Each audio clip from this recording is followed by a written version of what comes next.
শ্রী শ্রী সারদা মা আমাদের একাদশীতে কি কি খেতে নির্দেশ দিয়েছেন, আসুন আজ আমরা এই ব্যাপার নিয়ে একটু আলোচনা করি।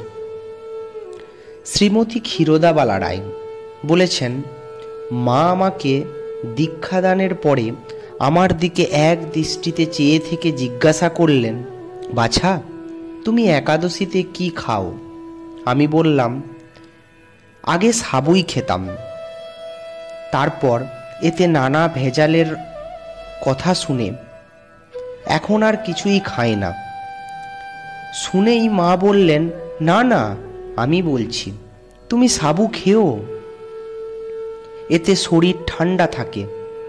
তারপর অতি দুঃখের সাথে বলতে লাগলেন, বাছা অনেক কঠোর উপবাস তুমি করেছ, আমি বলছি আর করো না, দেহটাকে একেবারে কাঠ করে ফেলেছ। দেহ নষ্ট হলে কি নিয়ে ভজন করবে মা?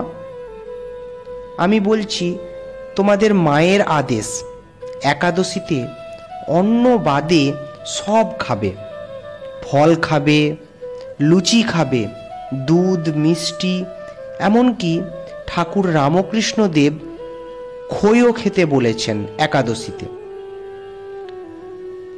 মা আমাকে আমি তেল মাখি কিনা জিজ্ঞাসা করলেন।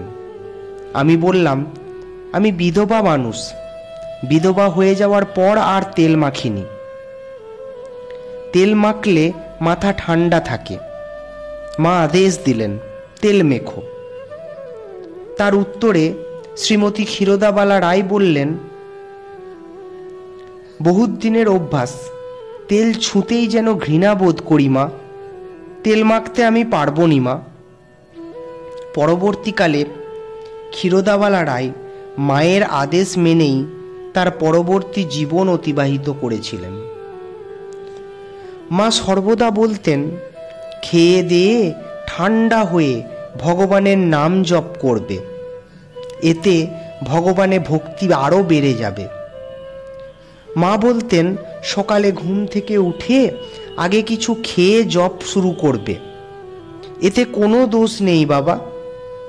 সন্ধ্যাবেলাতেও সারাদিন কাজের পর মুখে কিছু দিয়ে জল খেয়ে জপ ধ্যানে বসলে শরীরটা বেশ শীতল থাকে। কিছু না খেয়ে পূজা করার পক্ষপাতী ছিলেন না মা কখনোই। মা সর্বদাই বলতেন, কঠোর উপবাস, এমনকি একাদশীতে কঠোর উপবাসের কোনো প্রয়োজন নেই। কোনো কিছু খাওয়া ত্যাগ করতে ঠাকুর বা মা এবং স্বামীজি কখনোই আমাদেরকে শেখাননি। স্বামীজি বলতেন, খালি পেটে কখনো ধর্ম হয় না। আজ এতটুকুই, নমস্কার, ভালো থাকবেন। ঠাকুর মা স্বামীজির চরণে প্রণাম জানিয়ে আমি আমার সংক্ষিপ্ত ভিডিও এখানেই শেষ করলাম। নমস্কার।